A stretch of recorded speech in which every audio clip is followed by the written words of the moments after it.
N'hésitez pas à liker la vidéo si elle vous plaît et si vous êtes nouveau sur la chaîne, n'oubliez pas de vous abonner et d'activer la notification pour ne rater aucune de nos prochaines vidéos. On commence.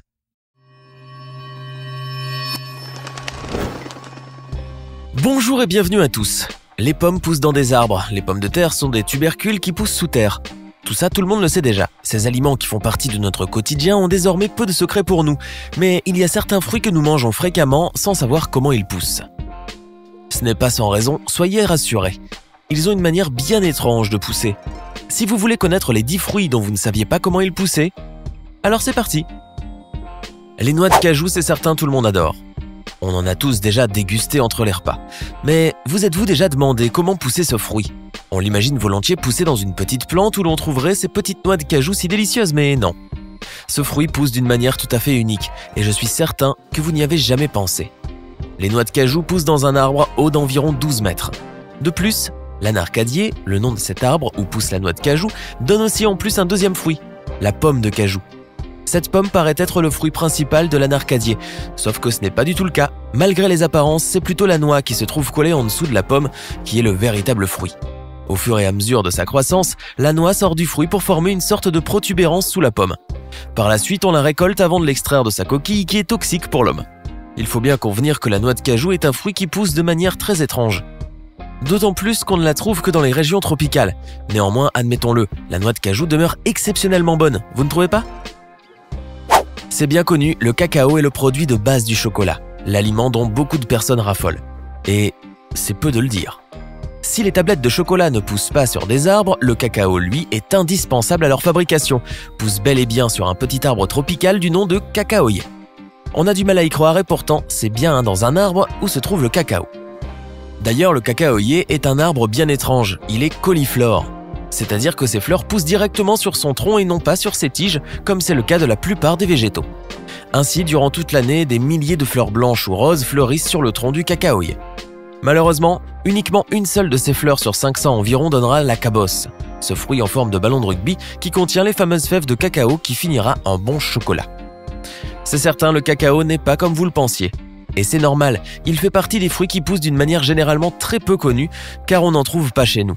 Mais seulement dans des régions bien spécifiques dans le monde, celles où il fait à la fois très chaud et très humide. Si vous aimez les pistaches, et c'est forcément le cas, vous voudriez certainement savoir comment ce fruit sec pousse dans la nature. Eh bien, les pistaches poussent dans un arbre qui porte leur nom, le pistachier. Celui-ci, haut généralement de près de 8 mètres, dispose de feuilles caduques, pennées et très coriaces, d'un vert grisâtre et qui peuvent mesurer jusqu'à 20 cm. Chaque feuille comprend plusieurs folioles plus ou moins coriaces, où l'on trouve les pistaches. Fait intéressant, le pistachier ne produit pas de fleurs, mais des panicules unisexuées, avec des mâles plus imposants que les femelles. D'ailleurs, la synchronisation de la floraison des pistachiers mâles et des pistachiers femelles est essentielle à la production. Ainsi, il faut une pollinisation croisée. Pour cela, il faut obligatoirement planter un arbre femelle et un autre mâle. Suite à cela, on peut enfin avoir nos bonnes pistaches dans l'arbre. Comme vous le savez probablement déjà, la pistache comporte une coque qui renferme une graine comestible dont la peau est violette et la chair verte. Après, ils sont bons à être dégustés. Miam miam. Les propriétés nutritives du kiwi sont très connues. Riche en vitamine C et E, en fibres, en potassium, etc. Tout le monde sait aussi comment déguster ce fruit si délicieux. Mais combien de personnes savent comment poussent les kiwis? Si vous l'ignoriez, eh bien, sachez que ces fruits poussent dans des vignes et principalement dans un arbre à lianes dépassant généralement les 10 mètres de haut. Pour avoir des kiwis comme on les aime, il faut planter un pied mâle et des pieds femelles afin que la fertilisation ait lieu. Lors de la floraison, souvent vers le début de l'été, on voit apparaître des binômes de petites fleurs blanches qui donneront plus tard des fruits. On a tendance à les appeler les souris végétales à cause de leur forme d'œuf et aussi à cause de leur peau marron et velue. D'ailleurs, grâce à cette peau, le kiwi est protégé des parasites, donc les traitements chimiques sont inutiles. C'est l'un des rares fruits à être parfaitement biologique. Souvent, on pense que les grenades poussent au sol, un peu comme les melons. Mais non, c'est totalement faux.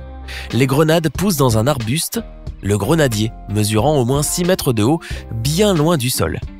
Néanmoins, comme son nom l'indique, l'arbuste est petit en comparaison avec les arbres qui dépassent les 7 mètres. Toutefois, le grenadier est très particulier. Il est apprécié pour ses fruits sucrés et aussi pour son côté décoratif. Les feuilles du grenadier sont rattachées à des rameaux épineux. Elles sont caduques et naissent avec un merveilleux beau rouge foncé qui devient plus tard de couleur verte. C'est durant la saison estivale qu'il est possible de voir apparaître de magnifiques fleurs. Celles-ci ont de longs tubes épais d'un rouge orangé très marqué. Ces extraordinaires fleurs laisseront ensuite place au fruit, la grenade. Ce gros fruit, rempli de graines entouré d'une pulpe fraîche transparente et sucrée dont les vertus sont indéniables. Il faut bien convenir que certains fruits poussent de manière que l'on n'aurait jamais imaginée. La petite teinte bleu-noir de la myrtille et son goût parfumé, légèrement sucré et acidulé, est inoubliable. Il est certain que vous l'adorez. Comment pousse cette petite merveille si savoureuse? En fait, les myrtilles poussent de manière très différente d'un endroit à un autre. Parfois, c'est dans un petit arbre, parfois non. Cela dépend. En tout cas, on les trouve, à leur état sauvage, dans de très petits arbrisseaux de 15 à 50 cm environ, dans les sous-bois clairs au sol acide. En général, le fruit sauvage pousse dans les montagnes à 3000 mètres d'altitude tout au plus. Ainsi, la myrtille sauvage est la myrtille noire ou brimbelle. Cependant, les myrtilles peuvent provenir également d'Amérique. Dans ce cas, l'arbre peut atteindre les 2 mètres de hauteur. De ce fait, on comprend qu'il y a plusieurs types de myrtilles, celle de l'Amérique et la myrtille arbustive, ou blueberry en anglais. Ce fruit est bien plus gros que les myrtilles sauvages, mais le goût est à peu près pareil, rassurez-vous.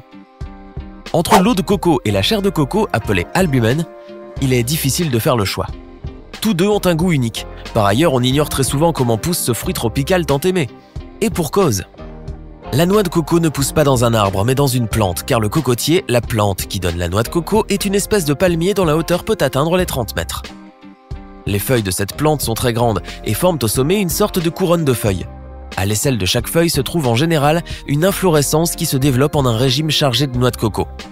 Une fois mûre, la noix de coco tombe de son palmier. Il est vraiment délicieux, mais l'ouvrir n'est pas toujours une affaire très simple à réaliser.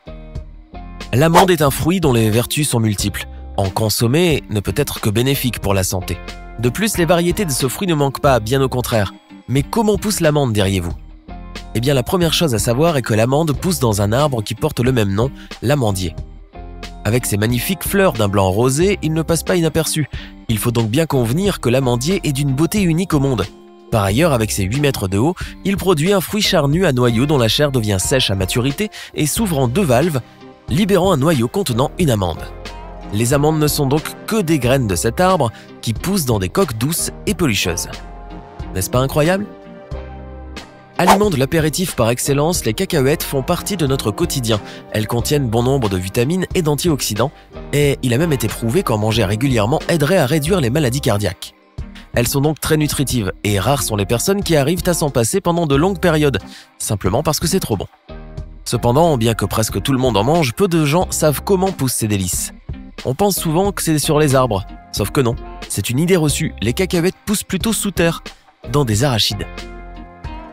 Bien que la floraison ait lieu à la surface, le fruit se développe et pousse quant à lui sous le sol. Quand le plant est à maturité, on le déterre et on récupère les arachides où l'on trouve nos fameuses délicieuses cacahuètes. Qui aurait cru? Une chose est certaine, on imaginait tous que les cacahuètes poussaient autrement. Quoi qu'il en soit, elles restent un aliment que tout le monde adore, n'est-ce pas? Maintes personnes pensent que l'ananas aussi pousse sur un arbre. Sauf que cette fois-ci, c'est tout le contraire. L'arbre tropical de l'ananas, qui porte le même nom, pousse sur le sol.